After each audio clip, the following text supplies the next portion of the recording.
I definitely didn't expect it to come this fast. Definitely wouldn't have thought about this, a year ago or even a couple weeks ago, Set. Go. Everything about the young life of Andre De Grasse is fast. Andre De Grasse is going to win this. 9.75 is a blistering time. The titles. Here comes De Grasse now with a flourishing finish. The records. 20-year-old Andre De Grasse surges to victory. His ascent in the world of sprinting, meteoric. Did you even know who he was when the season started? No. But man, listen. Great job. That's all I can say. Well done, man. The afterglow, dizzying. A lot of stress was going through my mind. A lot of people were in my ear telling me this, telling me that. I really just wanted to listen to only one person, and that was my mom. Barely 21 years old, an Olympic year approaching, and the phenom from Markham, Ontario has a big decision to make. When I first heard, the dollar figure, it was crazy. I couldn't really believe it. I was like, are they really going to offer me this amount of money?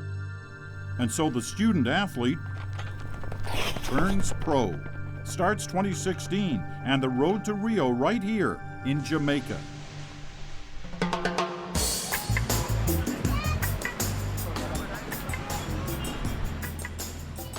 Sprinting's Mecca, in the company of some of the sport's biggest names. Let me have you kind of looking up.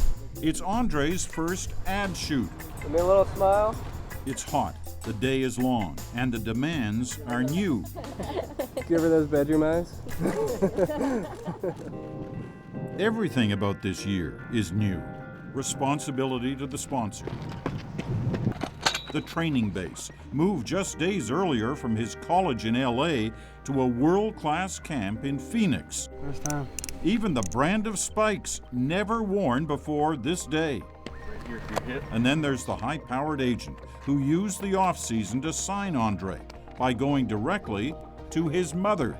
Beverly, she'd been bombarded by agents and everybody was reaching out to her, and she finally said, hey, enough is enough. And we connected. It was Paul Doyle who sealed the shoe deal too, an unprecedented first contract for a sprinter, more than $11 million from Puma. I almost call it the perfect storm, right? We had Puma, whose new motto as a company is forever faster.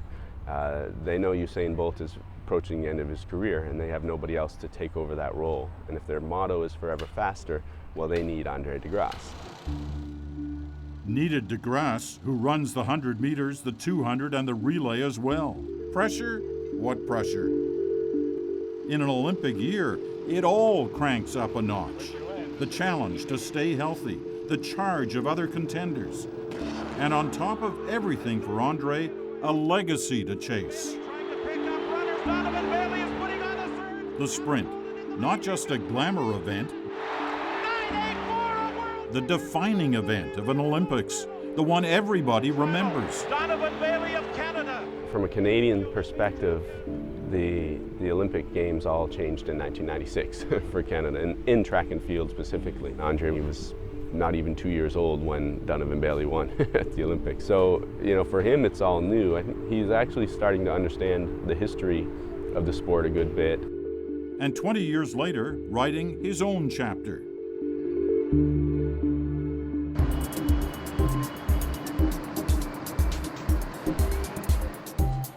February, a winter stop on the road to the Summer Games. New York hosts one of the indoor season's most prestigious meets. Andre is one of the international headliners. It's a big test of the young star's comfort in the spotlight. I'm definitely just going to try to come out here and, give it my all. A crucial test of a new relationship as well. Andre with his new coach, Canadian Stu McMillan, based in Phoenix. There's a lot at stake here. This is Andre's debut race as a professional, so his agent stays close. One of the great new names of this sport playing for Andre De Grasse. Andre hasn't lined up for the starting pistol in almost 6 months. A lot of expectation. De Grasse in the light blue, center of picture. Not a great start from De Grasse. He's got a bit of work to do. Going away from him at the moment. It's a good win. Also going well is Bing Tian. Bing Tian, the Chinaman, coming through. Really. Andre wins. After all the upheaval of the off-season, a victory. I'm happy with my result. At the end of the day, I got the win, but I still got to work on some things. Understated perhaps, but no such tone from Paul Doyle. To me, it's a huge victory, and we're super excited about it. It's our first time with him, and everything that we thought about him came true. You know, he's a gamer, he's a big-time performer, and that's what makes him so exciting. Andre's family is there when they can be on this day with unabashed pride. He's the best runner, and I'm going to tell Usain Bolt that he is better than him. I have no comment on that, no comment. I think he's doing all right. He's not letting it go to his head or anything. He's the same Andre, hang out with his cousins and his friends and his mom. It's a positive start on the road to Rio.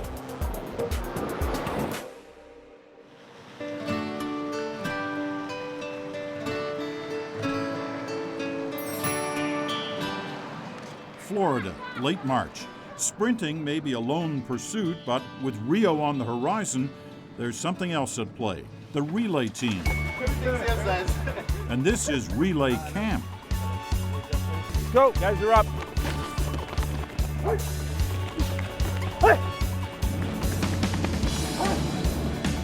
When Canada's fastest men leave their training bases across the continent, okay, Andre, you good? Okay. Park their egos at the door.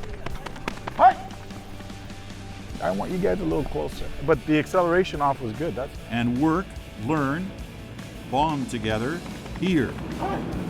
That's got to be the one there. Okay, we're good? No better guide than a man who's lived it all before. Here goes Gilbert down the back straight.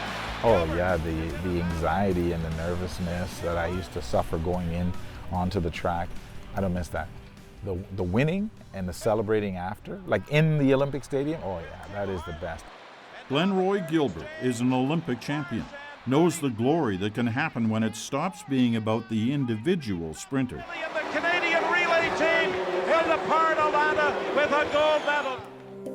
When do you plan on putting your spikes on? As Canada's relay team coach for Rio, he sees so much potential, but recognizes the challenge when one guy stands out above the rest, the superstar. This is just maybe a bit of my own experience from the past.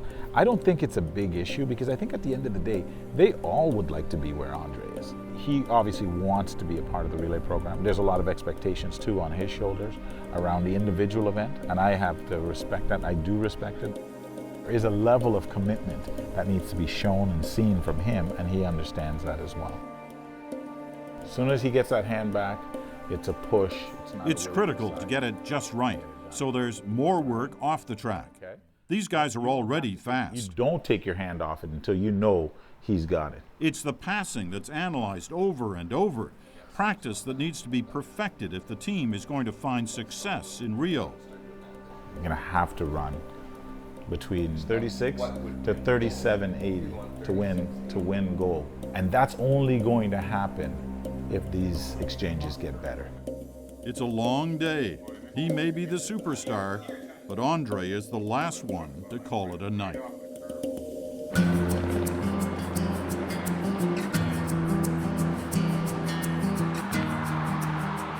The suburbs of Phoenix, Andre's new living and working headquarters. It's April, and he's fresh off wins at a couple of small meets. Success he'd like to see continue now that he's settled into his post-college training environment at an elite facility known as Altus.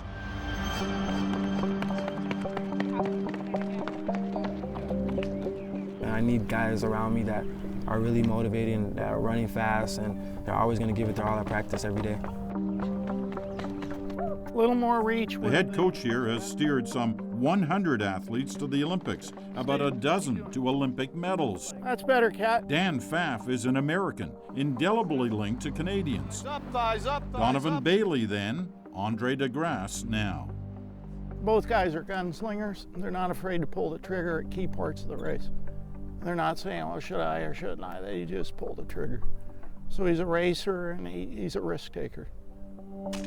Still, there's a steep learning curve for Andre.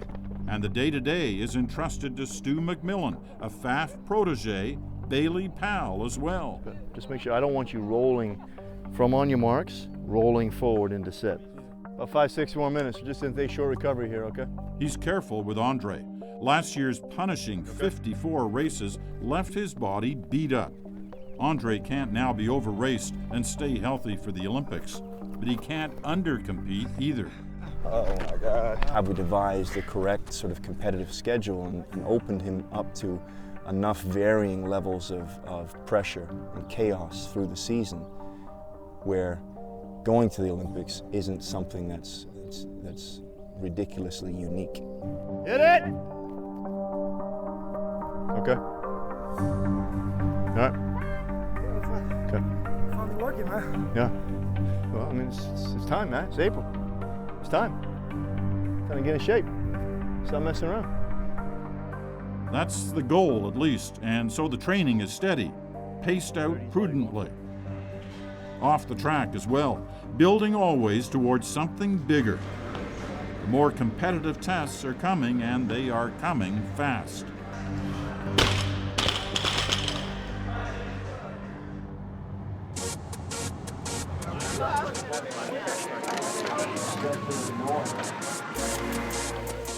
Los Angeles, mid-April. The Altus crew arrives amid that chaos Coach McMillan talks about. Yeah, last week. Andre is on familiar yet unpredictable territory. I only had 3 races on me, so I don't know exactly what I can run this weekend, and I'm going to be facing some tough guys from my group. Underway pass, Page, Horsley, Lee, McLean, Amir Webb on his own track. And sure enough, an Altus training partner wins the 100 meters. Andre is second. I'm not really worried about that. I'm just going to get ready for my next race. Only when the gun goes off set for the next race, the 200, Andre's not there. His big toe's been bothering him in a little bit, so we just decided to live to fight another day. A setback. Today was very interesting. I guess you could say I got a lot of work to do. It's my first loss of the season. My toe was a little bit sore, and I didn't want to really push it. I didn't want to take the risk. A lot of things I did wrong in that race. Didn't get out. I can't even name it. I just felt like flat. So I got a lot of work to do. But May is not an easy month for Andre. He pulls out of his next competition, places third in the 2 races that follow. Then, May 28th, Oregon, Andre's first ever Elite Diamond League meet. In the 100 meters, enough star power to rival an Olympic final. Andre finishes 8th, last.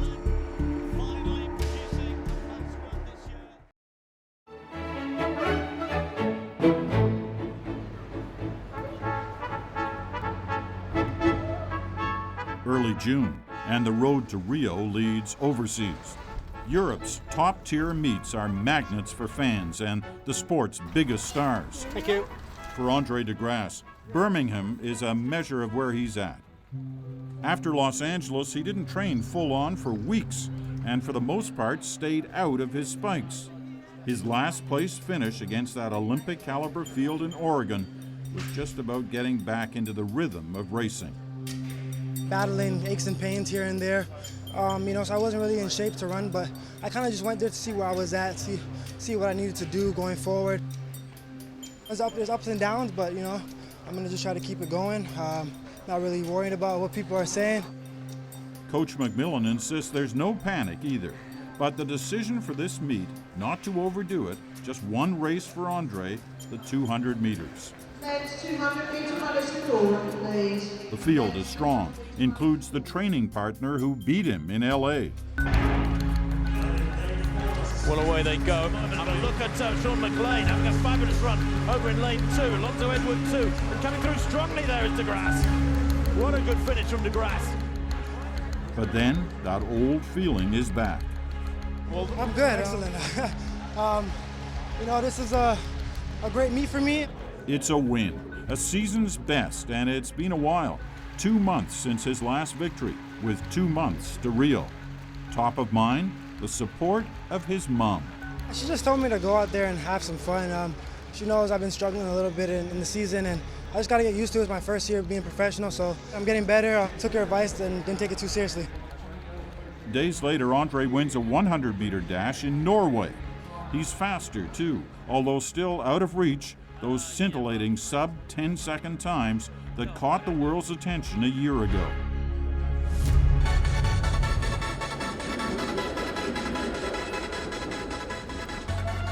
It's the stop on Andre's road to Rio that means the most. Home. Love my city, being back. Happy to be here for a couple of days, because it's probably the last time I'm going to get before the summer and before the Olympics starts. So he's basking in the glow of those 2 wins overseas, but just a bit. Well, for me, it's the Olympics that counts, and that's where you need to peak. He's very conscious that his journey may yet take more unexpected turns. A Canadian teammate, Aaron Brown, is chasing him. Just days earlier, running a 100-meter sprint in under 10 seconds, that magic number in track that seems to separate the superstars from the stars. Not everyone can run under sub-10 seconds, and for him to be the 4th guy now, gets to join me, and we're kind of like me and him are kind of like a new generation now, like how Donovan and Bruni was. And now, 20 years later, it's, Aaron and me. Hey guys, let's go! Still, it's Andre who has the multi-million-dollar contract and the big expectations to carry. Thank you. It's a pleasure, man. Not that celebrity-style perks are much of a load. On your mark. But more and more, there are obligations to new sponsors. People who want to use his name and share his time. A Toronto elementary school track meet. Ostensibly a photo op with the mayor. We're all very excited to see you. I think I was already. But Andre's monster success last summer makes him a hometown hero, and he's simply overwhelmed. This is exciting. I never thought I was such an inspiration like this, and kids looked up to me, so it's pretty cool. I'm speechless about it. Kimberly Fernandez was Andre's teacher in grades 5 and 6, seeks him out to tell him she's proud. The picture that I found is the most perfect picture. More than that, to deliver a present to his family. Oh my goodness. This is on the track, Andre. Oh my gosh. When you first won, first time ever, first place. So 10 years later, Thank you so you win much. gold on the same track, I missed 1 lane over. I forgot I even did track in elementary school for a second. It's kind of cool to see back at York University and see myself with the braids again. And Thank you so much. Not in my wildest dream. I would have thought that he would have been where he is today. Oh my God, there you are again. Yeah. Jeffrey. In a decade to have come so far by running so fast. I don't want to really put any high expectations or pressure on him. I'm sure he has a lot of pressure as it is right now, Everybody sees him as the next sprint angel or something. I just want him to go out there and do his best. That's all. As his mom, that's all I could ask. It's really motivating now to see that, a lot of people are believing in me. I'm excited, I'm nervous, but it's just overwhelming.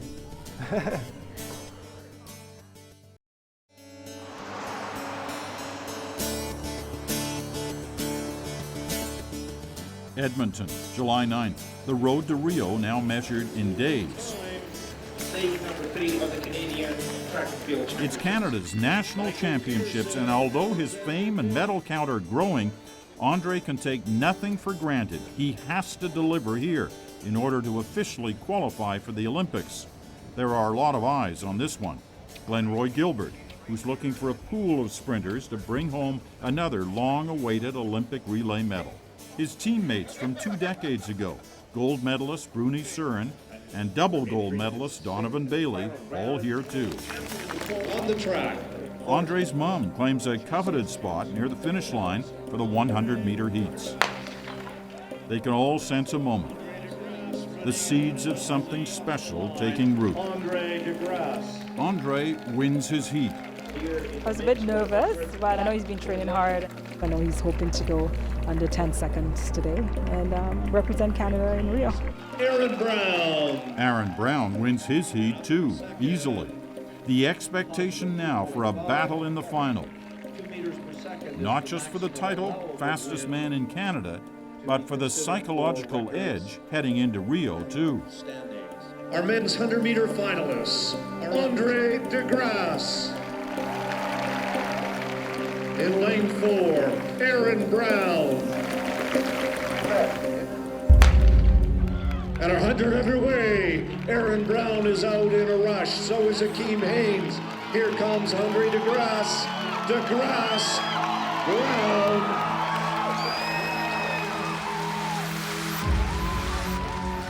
.999, his fastest time of this year.